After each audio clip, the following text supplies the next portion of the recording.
Bumalik na naman si Suke at napakadami na naman niya biniling pandesal, halagang 350 pesos ulit.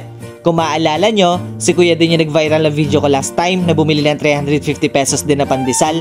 Bali inunan niya na kunin yung 50 pesos tapos babalikan niya na lang daw yung iba. Habang wala pa siya ay sinisingit ko ng bigyan yung iba pang bumibili. Basta kasi ganitong oras na pasulpot-sulpot na mga customer. Kaya kailangan pagbentahan ko pa rin sila kahit may naunang order na. Pag medyo na bakante ay inihiwalay ko na yung order ni Kuya para pagbalik niya ay ibibigay ko na lang.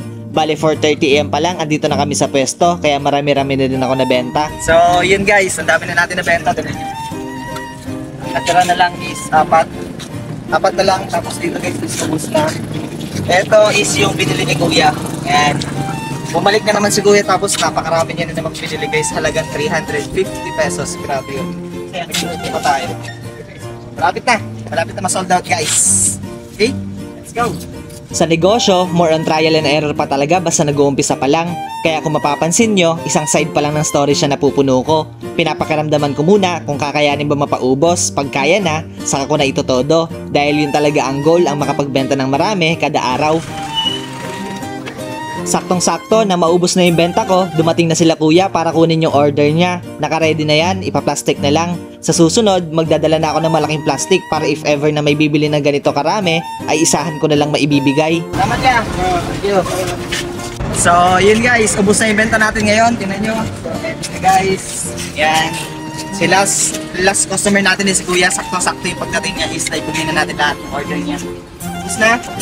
Yan, sold out na tayo ngayong araw. Wala lang naman yan. Uwi ang time na. Thank you Lord. Sold out na tayo ngayong araw. Maraming salamat po. Yun, thank you Lord. Sold out na naman ngayong araw. Diretso uwi na ako after magbenta dahil may importante pa akong gagawin. Pupunta ako ng munisipyo dahil ngayong araw makukuha ko na lahat ng permit na kailangan ko sa pagbebenta. So eto na guys. Yan. So meron na tayong DTI. Meron na tayong sanitary permit. Meron na din tayong business permit guys. Yan. Ito na lahat. Importante talaga itong mga papeles na to para maiwasan ang problema sa hinaharap. Umalis na din ako agad para magpalaminate ng sanitary permit dahil kailangan daw to idikit sa cart. Nagpa-xerox na din ako ng iba pang permit para yun ang ilalagay ko sa cart tapos itatabi ko ang mga original. Okay guys, so yun, nakauwi na tayo. So bitbit na natin yung mga papeles na kinuha natin doon sa munisipyo. So yung sanitary meron na rin tayo. Yan, meron tayong business permit tsaka yung natin, barangay permit.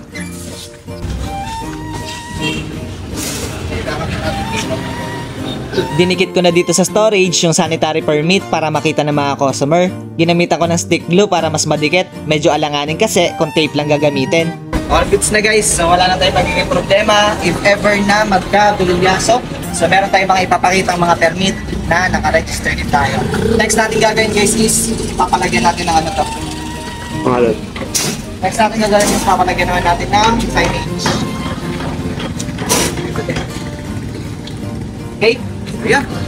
So hanggang dito na lang ako guys. Huwag nyo kakalimutan mag-like and share. Kita-kits sa ating next video. Salamat!